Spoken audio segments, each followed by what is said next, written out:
And we begin in South Phoenix, in a South Phoenix school district where 5 schools will be closing their doors after the Roosevelt School Board approved the decision in a packed meeting tonight. Good evening and thanks so much for joining us. For 12 News at 10, I'm Kariba Devine. And I'm Troy Hayden. Mark's off tonight. The move comes in response to a $5 million budget deficit the district is facing right now. 12 News journalist Chase Golightly at tonight's meeting where a lot of parents weren't very happy, Chase. Troy Creepy, that's right. As you can imagine, many parents at tonight's meeting upset, not wanting their kids to go to a different school. But the board said numerous times that they've already made about $6 million in cuts to staffing and expenses. So closing these 5 schools was really their only solution to make up that $5 million shortfall.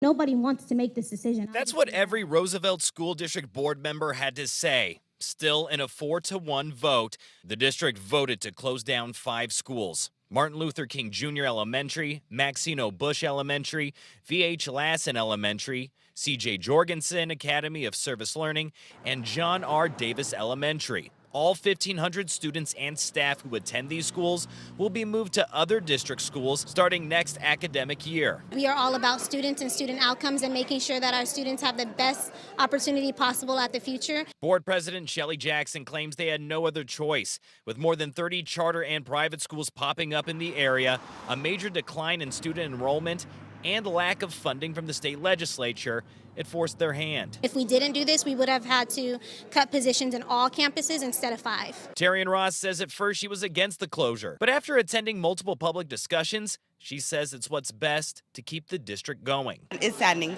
but you have to separate your feelings from the business. Not everyone saw it that way. Brandy Eaton has kids who attend one of the 5 schools. She says with this change, getting her kids to their new school isn't going to be easy. You want to take our children 3 times the distance to another school.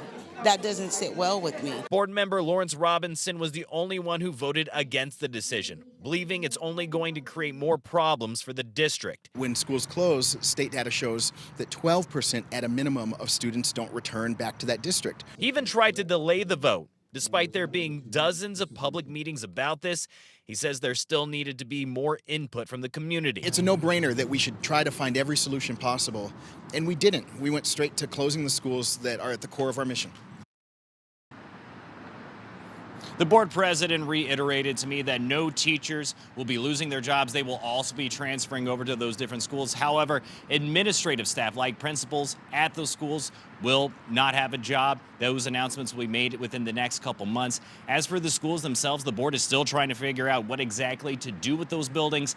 However, they did say they will be repurposed for other uses. We're live in South Phoenix tonight. Chase Golightly, 12 News.